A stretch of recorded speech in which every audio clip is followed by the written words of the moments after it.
Hello dear students, hello प्यारे बच्चों। इस वीडियो में हम स्टार्ट करने वाले एक नया चैप्टर और नया टॉपिक स्टार्ट करेंगे। साथ में हमारा चैप्टर होने वाला है बायोडाइवर्सिटी एंड कंजर्वेशन, और साथ में हम समझेंगे बायोडाइवर्सिटी क्या होती है। ये वीडियो बहुत ही इंपॉर्टेंट होने वाला है। ये लास्ट चैप्टर इकोलॉजी यूनिट का, जो कि 10th यूनिट है। यहाँ से क्वेश्चंस कॉमनली आते हैं, तो इसलिए वीडियो को बहुत ध्यान से देखना है, एंड तक देखना है। सब बातें आपको समझ में आ जाएंगी, कैसे क्वेश्चन एग्जाम में आए हुए हैं, कैसे उन्हें अटेम्प्ट करना है।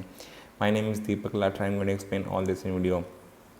नाउ स्टार्ट द वीडियो को शुरू करते हैं। देखो बेटा, हमारी जो है यूनिट 10 जो है इकोलॉजी की यूनिट है, इसके हमने पहले तो चैप्टर कंप्लीट कर चुके हैं। लास्ट चैप्टर जो गिवन है रेशनलाइज एनसीईआरटी के अकॉर्डिंग, वो है बायोडाइवर्सिटी एंड कंजर्वेशन। हमारा चैप्टर नंबर 13 होगा न्यू एनसीईआरटी में। ओल्ड में चैप्टर नंबर 15 था।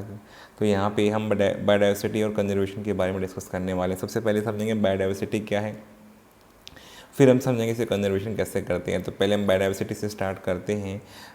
एनसीईआरटी में लिखा भी हुआ है कि अगर मान लो कोई दूसरी प्लेनेट से कोई ऑर्गेनिज्म आ जाए, तो सबसे पहले जो उसको सरप्राइज़ करेगी वो चीज़ अर्थ के ऊपर क्या होगी बेटा, यहाँ डाइवर्सिटी ऑफ स्पीसीज़ होगी। इतनी ज़्यादा बायोडाइवर्सिटी है अर्थ के ऊपर लिविंग ऑर्गेनिज्म की कि वो इतनी ज़्यादा डाइवर्सिटी होने के बाद में यहाँ पे जो है किस तरह सर्वाइवल हो रहा है स्पीसीज़ का, और क्या स्पीसीज़ को यहाँ पे बने रहेंगे तभी जो है अर्थ का सर्वाइवल पॉसिबल हो पाएगा या मेंटेन रह पाएगी अर्थ एज इट इज़। तो ये सारे बहुत सारे क्वेश्चंस हैं जो कि यहाँ पे पूछे जा सकते हैं।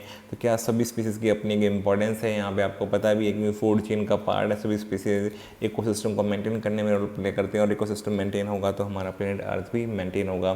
जैसे डाइवर्सिटी की बात करें तो यहाँ पे अर्थ के ऊपर अगर आप देखोगे तो एंट्स की जो है 20,000 स्पीसीज़ हैं, लगभग 20,000 स्पीसीज़। ऑर्किड्स प्लांट्स के भी 20,000 स्पीसीज़ अर्थ के ऊपर मिलते हैं। पूरे अर्थ की बात हो रही है। फिशेस के 28,000 स्पीसीज़ यहाँ पे मिलते हैं, 28,000 फिशेस के। और बीटल्स के 3 लाख स्पीसीज़ हैं बेटा। तो आपको यहाँ पे जो डाटा गिवन है ना, डाटा एज इट इज़ याद करना है, क्योंकि एग्जाम में डाटा भी आ सकता है। तो एंड्स के कितने 20,000 स्पीसीज़ हैं, और ऑर्चिड्स के 20,000 हैं, फिशेस के 28,000 हैं, बीटल्स के 3 लाख स्पीसीज़ हैं अर्थ के ऊपर। तो इतनी ज़्यादा डाइवर्सिटी है, और फिर भी ये अर्थ बैलेंस वे में यहाँ पे मेंटेन कर सकती है अपने आप को, और ये सस्टेन कर सकती है। अब हम पहला वर्ड सीख रहे हैं बेटा, बायोडाइवर्सिटी। बायो का मतलब होता है लिविंग, डाइवर्सिटी लिविंग की जो डाइवर्सिटी है उसको क्या बोलते हैं, बायोडाइवर्सिटी। ये टर्म बायोडाइवर्सिटी जो was popularised by socio biologist Edward Wilson, scientist थे जो सोशियोलॉजी पे भी काम कर रहे थे और बायोलॉजी के ऊपर भी, और वो बता रहे थे कि कितना इम्पोर्टेंट है लिविंग ऑर्गेनिज्म की डाइवर्सिटी का होना अर्थ के लिए। इसलिए सोशियो बायोलॉजिस्ट एडवर्ड विल्सन ने सबसे पहले बायोडाइवर्सिटी टर्म को पॉपुलराइज किया था। अब बायोडाइवर्सिटी क्या होती है, पहले भी हम इसके बारे में ऑलरेडी पढ़ चुके हैं। 11th क्लास में हमारा ये बायोडाइवर्सिटी टर्म आ चुका होता है, वही सेम यहाँ पे डेफिनेशन होगी। देखो, constitute the all total number of species in an area at the all levels of organisation. जितने भी स्पीसीज हैं, total number of species in an area की बात हो रही है, और किसी भी लेवल ऑफ ऑर्गेनाइजेशन में। अब लेवल ऑफ ऑर्गेनाइजेशन क्या है, ये ऑलरेडी हमने जो ऑर्गेनिज्म एंड पॉपुलेशन वाला चैप्टर था उसमें डिस्कस कर लिया है कि जिस भी लेवल की हम बात कर रहे हैं, हम ऑर्गेनिज्म की बात कर रहे हैं, पॉपुलेशन की बात कर रहे हैं, जिस भी लेवल की हम बात कर रहे हैं, तो हर एक लेवल पे टोटल नंबर ऑफ स्पीसीज जितने भी आ जाएंगे at all levels of organisation, that is called as biodiversity कहलाएगा। अब बायोडाइवर्सिटी डिफरेंट टाइप्स की हो सकती है।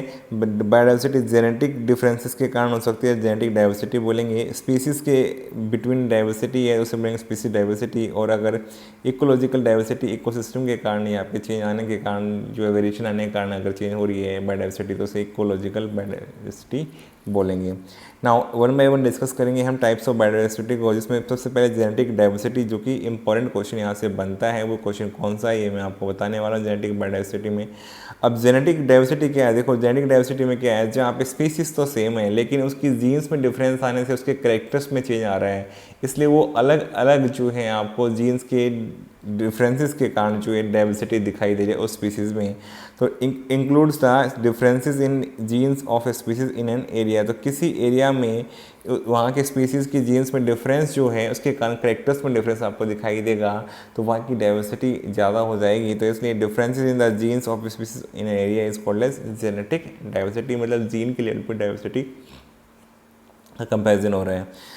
यहाँ पे बता दें कि single species might show high diversity at the genetic level. एक सिंगल स्पीसीज की बात हो रही है और जीन्स में हो सकता है बहुत सारे डिफरेंसेस और जीन के लेवल पे, और इट्स डिस्ट्रीब्यूशनल रेंज जो है पॉसिबल है कि उसके जीन्स में डिफरेंस आ सकते हैं। जीन के डिफरेंसेस में कारण जेनेटिक डाइवर्सिटी डेवलप होगी।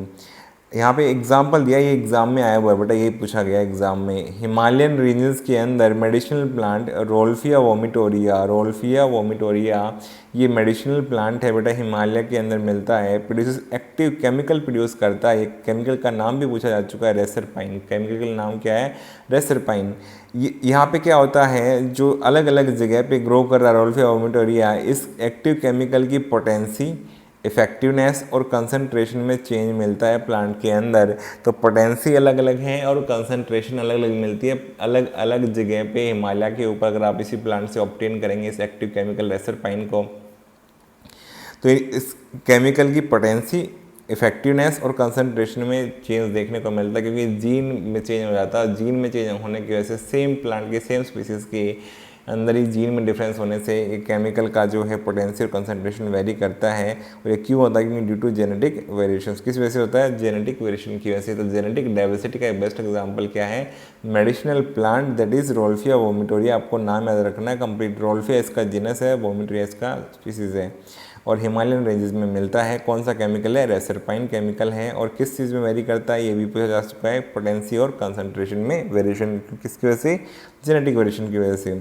अब देखते हैं, देखो इंडिया में लगभग more than 50,000 genetically different strain है राइस के। तो राइस स्पीसीज के 50,000 से ज़्यादा जो है जेनेटिकली डिफरेंट स्ट्रेन इंडिया में मिलते हैं। तो क्वेश्चन आ चुका है 50,000 से ज़्यादा जेनेटिक स्ट्रेन किसके मिलते हैं इंडिया के अंदर? That is rice. राइस के कितने स्ट्रेन इंडिया के अंदर मिलते हैं? More than 50,000 genetically different strain. Gene में डिफरेंस है, काफ़ी सिमिलर है इनकी सीक्वेंसेस, लेकिन कहाँ पे डिफरेंस है? थोड़ा थोड़ा जीन्स के अंदर डिफरेंस है, इसलिए जेनेटिकली डिफरेंट स्ट्रेन हो जाएंगे मोर देन 50,000। ऐसे ही मैंगो की जो है 1000 वैरायटी है, उससे ज़्यादा वैरायटी है इंडिया के अंदर, अकेले इंडिया के अंदर मिलती है, उससे ज़्यादा वैरायटी है। क्योंकि जब हर बार जब सेक्सुअल प्रोडक्शन होता है फ्लावरिंग प्लांट्स में, तो कुछ ना कुछ नए वेरिएशन आने से जो है नए उनके स्ट्रेन या वैरायटी डेवलप हो जाती हैं। तो यहाँ पे जो है नई वैरायटीज़ देखने को मिलती है मैंगो की भी, और हर साल नई डेवलप हो जाती है। तो फार्मर्स भी इसको डेवलप कर सकते हैं, तो यहाँ पे नेचुरली भी हो जाती है अपने आप भी। तो यहाँ पे 1000 से ज़्यादा वैरायटी किसकी देखने को मिलती है बेटा? मैंगो प्लांट की। अब हम देखते हैं जेनेटिक डाइवर्सिटी के बाद में स्पीसीज डाइवर्सिटी की बात हो रही है। स्पीसीज डाइवर्सिटी देखें तो स्पीसीज लेवल पे बात करें तो क्या वे स्पीसीज ज़्यादा हैं अगर हम सेम एरिया कंपेयर करें। जैसे वेस्टर्न घाट का कोई सेम एरिया ले लिया हमने, यहाँ पे सेम साइज़ का एरिया, उतने साइज़ का एरिया वेस्टर्न घाट के बाद हमने ईस्टर्न घाट पे ले लिया। दोनों में कंपेयर करके देखा कि दोनों के अंदर जो है स्पीसीज डाइवर्सिटी किस में ज़्यादा है। तो स्पीसीज़ का नंबर जो था, रिचनेस जो था, वो वेस्टर्न घाट में ज़्यादा था एज़ कम्पेयर टू बेटा ईस्टर्न घाट। तो सेम साइज़ का एरिया अगर हमने लिया और फिर वेस्टर्न घाट और ईस्टर्न घाट में नंबर ऑफ स्पीसीज काउंट करेंगे तो ज़्यादा कहाँ पे आएंगे? वेस्टर्न घाट। इसलिए यहाँ पे ये इस तरह का साइन लगाया है। और ईस्टर्न घाट में उतने एरिया में स्पीसीज क्या होंगे? कम होंगे। और कंपेयर किसको किया गया था? एम्फीबियन स्पीसीज की डाइवर्सिटी को देखा गया था बेटा। एम्फीबियन यानी बाकी भी स्पीसीज की डाइवर्सिटी देखोगे तो वो भी वेस्टर्न घाट में ज़्यादा होगी, ईस्टर्न घाट्स में कम होगी। तो एम्फीबियन का लेकर के एग्जाम्पल यहाँ पे दिखाया गया। एम्फीबियन की डाइवर्सिटी वेस्टर्न घाट में ज़्यादा है और ईस्टर्न घाट्स में कम है। तो स्पीसीज डाइवर्सिटी का एग्जाम्पल यहाँ पे दिया हुआ है। नेक्स्ट है बेटा थर्ड, हमारा पहला जो था जेनेटिक डाइवर्सिटी, जीन में डिफरेंस होने की वजह से सेकंड स्पीसीज की डाइवर्सिटी का डिफरेंस आ गया। और थर्ड इकोलॉजिकल डाइवर्सिटी, जो कि इकोसिस्टम के लेवल पे कंपेयर करेंगे तो देखो इंडिया के अंदर काफ़ी डिफरेंट टाइप के इकोसिस्टम मिलते हैं। जैसे कि रेन फॉरेस्ट भी मिलते हैं, मैंग्रोव्स भी इंडिया के अंदर हैं, वेटलैंड्स भी इंडिया में, कोरल रीफ्स भी मिलते हैं, एस्चुरीज भी मिलती हैं, एल्पाइन मीडोज भी हैं इंडिया के अंदर, डेजर्ट्स भी हैं। तो इतने सारे डिफरेंट टाइप के इकोसिस्टम इंडिया में, इसलिए बायोडाइवर्सिटी ऑफ इंडिया ज़्यादा है एज़ कम्पेयर टू नॉर्वे। एक स्कैंडिनेवियन कंट्री है जहाँ पे ऑलमोस्ट कॉन्स्टेंट जो है वेदर क्लाइमेट रहता है almost through out the year. तो वहाँ पे जो है डाइवर्सिटी इतनी ज़्यादा नहीं है क्योंकि वहाँ के इकोसिस्टम बहुत अलग अलग टाइप के नहीं हैं। इंडिया में अलग टाइप के इकोसिस्टम है, इसलिए बायोडाइवर्सिटी होने के पीछे का रीज़न ये भी है कि डिफरेंट टाइप के इकोसिस्टम होने से बायोडाइवर्सिटी रिच है India as compare to other country जहाँ पे जो है इकोसिस्टम डिफरेंट टाइप के नहीं है, जैसे कि नॉर्वे एग्जांपल कंपेयर करके बताया है। तो यहाँ पे इकोलॉजिकल डाइवर्सिटी देखा हमने, तो बायोडाइवर्सिटी 3 लेवल पे वेरी कर सकते हैं, जेनेटिक डाइवर्सिटी, स्पीसीज डाइवर्सिटी और इकोलॉजिकल डाइवर्सिटी। इसके अलावा एक और क्राइटेरिया ले सकते हैं बायोडाइवर्सिटी को डिफाइन करने के लिए, अल्फ़ा, बीटा और गामा में डिवाइड कर सकते हैं बेटा। मान लो यहाँ पे हमने ये टोटल एरिया था, इस टोटल एरिया को हमने क्या किया, छोटे छोटे पैचेस में देखा। तो यहाँ पे ये वाला क्या बन जाएगा, जहाँ पे छोटे से एरिया की हम कंपेयर कर रहे हैं तो उसे हम क्या बोलेंगे, अल्फ़ा। ये इस एरिया की कंपेयर करेंगे केवल छोटे से पार्ट की, तो ये भी अल्फ़ा। इसको अलग से कंपेयर करेंगे तो अल्फ़ा। ये छोटे से पार्ट को कंपेयर करेंगे सिर्फ तो अल्फ़ा, ये वाले को करेंगे तो ये भी अल्फ़ा।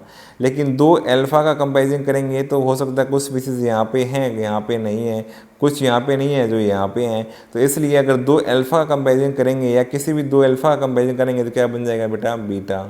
तो दो अल्फ़ा डाइवर्सिटी को कंपेयर करेंगे तो क्या कहलाएगा, बीटा डाइवर्सिटी। फिर हम अगर सारे के सारे को एक साथ कंपेयर कर दें, जितने भी अल्फ़ा थे जितने बीटा थे, तो क्या बन जाएगा बेटा, गामा डाइवर्सिटी। तो मतलब पूरे रीजन को एक साथ कंपेयर कर दें, क्या बन जाएगा, गामा डाइवर्सिटी। सिर्फ अकेले एरिया को कंपेयर करेंगे तो क्या बनेगा, अल्फ़ा। दो अल्फ़ा कंपेयर करें क्या बनेगा, बीटा। जैसे यहाँ पे भी ले सकते हैं, यहाँ पे भी ले सकते हैं, इसको भी ले सकते हैं, इसको भी ले सकते हैं, इसको इसके साथ भी ले सकते हैं, इनको भी कंपेयर कर सकते हैं, या इसको इसके साथ करें तो ये सारी क्या जाएंगे, जहाँ दो का कंपेरिजन हो रहा है बीटा और दो से अधिक का कंपेरिजन होगा उसे क्या बोलेंगे, गामा। तो दो या दो से अधिक का कंपेरिजन करेंगे डाइवर्सिटी का किसी रीजन की तो उसे क्या बोलेंगे, गामा डाइवर्सिटी। तो बेटा it was all about biodiversity क्या होती है, ये हमने यहाँ पे डिस्कस किया है। बायोडाइवर्सिटी के कंसेप्ट के बारे में समझा है, बायोडाइवर्सिटी कितनी इंपॉर्टेंट है, इसका रिलेवेंस कितना है, ये बहुत ज़्यादा ज़रूरी है इस बात को समझना। तो ये हमारे लिए आने वाले टाइम में बहुत इंपॉर्टेंट क्वेश्चन होने वाला है कि बायोडाइवर्सिटी का कंजर्वेशन हम कैसे करेंगे। तो पहले हमने बायोडाइवर्सिटी को जान लिया कि बायोडाइवर्सिटी क्या होती है, कितने टाइप की हो सकती है, कैसे कंपेयर कर सकते हैं, और एग्जाम में क्वेश्चन डायरेक्टली आए हुए हैं। तो यहाँ पे जितने भी क्वेश्चन हमारे डिस्कस हुए हैं वो सारे आपको समझ में आ चुके होंगे, जितनी बातें हमारी डिस्कस हुई हैं ये एग्जाम में पूछा जा रहा है। तो आपको वीडियो पसंद आया तो वीडियो को लाइक करो, कमेंट करो, चैनल पर नए चैनल को सब्सक्राइब करो, अपने फ्रेंड के साथ शेयर करो। Thank you for watching video.